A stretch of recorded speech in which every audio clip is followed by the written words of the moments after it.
Hey guys, in today's video, we're going to go over some building techniques that I think every Fortnite player should know. If you're someone that's been on top of Fortnite and constantly tried to stay on like the most effective building strategies, this probably isn't going to be a video for you. But if you're someone who maybe is new to the game or hasn't played the game as much, like you went away from it for a while and now you're coming back because of Chapter 2, I think this is a video that you could find very helpful and very informative. If that is you, if you do find this video helpful and informative, please do remember to give it a like and subscribe if you would like to see more. Also use code evolvejake in the item shop. But the first thing is going to be 90s. And people often overrate how hard it is to do 90s. Like a lot of more casual players will complain about tryhards cranking 90s. But in reality, it's just a 90-degree turn in your builds. And it's very simple to get used to and to get good at, I think. There are more advanced techniques and better ways you could do them. But this is the most simple way. You basically just place 2 walls, a floor, a ramp, and you jump while doing that. 2 walls, floor, ramp, jump. 2 walls, floor, ramp, jump. 2 walls, floor, ramp, jump. And you want to be standing on whatever edge of the ramp that is opposite of the way you're going to be turning. So if you're going to turn to the right, you're going to be standing on the left side of your ramp. If you're going to turn to the left, you're going to be standing on the right side of your ramp. And I recommend practicing both because both can be helpful just depending on the situation. Like, let's say you side jump, which is something we'll get into in a bit. Oh, I just messed that up. But like, there's going to be certain times where you want to go left or you want to go right. So I'd recommend practicing both. And you can practice this 5 minutes a day. Right before you get on or whatever, like when you hop on, go into creative and practice this, and you'll find yourself getting better at this within like a very short frame of time. Because like I said, it's 2 ramps, a floor, or 2 walls, a floor, a ramp. Like that's it, and you just do it over and over again. And you got to do it 3 times, or you like after the 3rd time you lose jump fatigue, so you have to ramp out again and then do that. Like you can't just do this forever because you'll eventually see you mess yourselves up because you run out of jump fatigue and then your character isn't jumping as high.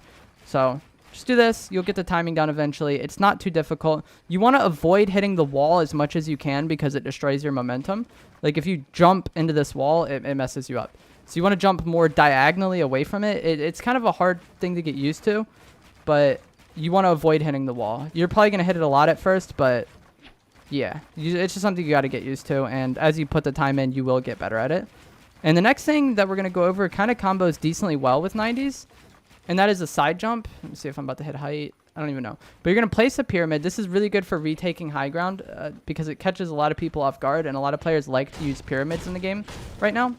So you could place a pyramid yourself or an enemy's pyramid. You just jump to the side of it and then place a floor and you're up. And like 90s, there's more advanced ways to do this. But that's basically the gist of it. You side jump your pyramid and place a floor. And this is something that you're going to have to practice a good amount. But once you do practice it and get used to using it, you will be able to use this in a lot of fights. And you can side jump in the 90. You could do a lot of things with this. And it often catches a lot of people off guard. See, I messed it up there. You want to practice this pretty much every time you get on, just like 90s. Like when you get on, practice your 90s, practice your side jumps. And you're going to get better at the game. The next thing is going to be tunneling. This is something that's very effective for late game. You just making a little tunnel horizontally, and this combines editing and building, so it's something that a lot of players aren't as good with. And if your build sense is really low, you're probably not going to be able to do this, but it is something that's going to be very effective for late game. Pretty much everybody needs to know how to do this just because different people are going to be able to different people are going to need the tunnel depending on like the mat situation. And it's just a way to advance without getting shot. Basically you're covered the entire time. It does waste a lot of mats, but yeah, it's very, very effective. And you can even side tunnel like without like the wall in front of you, but it's much harder. So I just edit the wall in front of me. It might be a little bit slower, but if you practice this, you will get better at it. Basically, what you do is you edit the wall, place the floor, place the wall, those 2 walls, place the floor again, and then place this last wall. So edit, floor, wall, wall, roof, wall. And you just do that over and over again. It works out very well because you're basically going in a circle with your crosshair. Oh, I accidentally fell off. But that's the basic gist of tunneling. Is you edit, place the floor, place the walls, place the roof, and then place this last wall over here. And you do all that in a circular motion. I accidentally placed the stairs because I'm bad. But you do all that in a circular motion, and it works out really well once you get used to it. Confirm. You can even use edit on release on this to do even faster, but it's a circular motion, so it's pretty easy to like keep track of where you're going because it's just a circle. It's very like rhythmic, I guess you could say. because it works out perfectly to be a circle. So it feels very natural once you get used to it.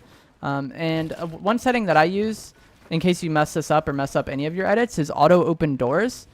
If you're not as good at editing or whatever, you might sometimes place a door, and auto open doors will make it to where you don't lose any momentum when you do that. So I would recommend having that setting on. I don't really know any disadvantages of having auto open doors on. You might accidentally sometimes open the door, but I never intentionally make doors. It's pretty much always an accident. So I don't really concern myself too much with that. So like we went over in this video, these are 3 tactics that you can use. Side jumps are probably the hardest thing to get used to here, but 90s are probably going to be the thing you use the most. Side jumps are pretty situational. I find myself using them a lot, but 90s, you want to get these down. You want to practice these as much as you can. And like I said before, I know a lot of people kind of make a joke about 90s and act like it's the hardest thing ever to do, but it's really just 2 walls, a floor, and a ramp. Just think of it like that. 2 walls, a floor, and a ramp. 2 walls, a floor, and a ramp. And like just like tunneling, it's very rhythmic once you get the feel for it. It's very easy to do, and it's very easy to get the hang of once you actually put the time in and get better at it. You might need to turn your build and edit sense up to be able to do these things. I have both of mine at pretty much 2. I've recently switched over to the new settings and been using linear, so I've kind of been adjusting my build and edit sense still. But on the old settings, I had both build and edit basically 2. And if you don't have max build edit sense yet, you're not used to it, I would recommend just putting the time in and getting used to it. Just slowly bump it up every day. Practice your 90s, practice your tunneling, practice your side jumps, because these can make a difference in game. And if you're someone who wants to get better at Fortnite, these are kind of like the basic editing things that I feel like the basic things you need to know. Side jumps will get you high ground in a lot of ways that you wouldn't have gotten it before. You're gonna have to struggle less to get high ground, I feel like. Tunneling is something that's really more specific to competitive late games or just late games in general. But if you know how to do that, you're going to be a much harder player to kill. And if you've been playing squads with the Friday night Fortnite or the FNCS Cups, everybody needs to know how to tunnel in the squad. So I'd recommend trying to get used to that as much as you can. And then 90s are also something that's kind of essential for taking high ground. So I'd recommend getting used to it. Like I said before, a lot of people like to complain and act like it's way harder to get used to these things than it is. But if you put in like 10 minutes a day in creative before you get on and play, that's less than it takes to play 1 round of Fortnite. And if you do that every time you play, you're going to see improvement in your game within a very short time frame. After a few days, you're going to be a much better player than you were before. So I hope you guys found this video helpful. Like I said before, if you did, please do remember to give it a like. Subscribe if you would like to see more. Use code evolvejake in the item shop. And I'll see you guys another time. Thanks for watching.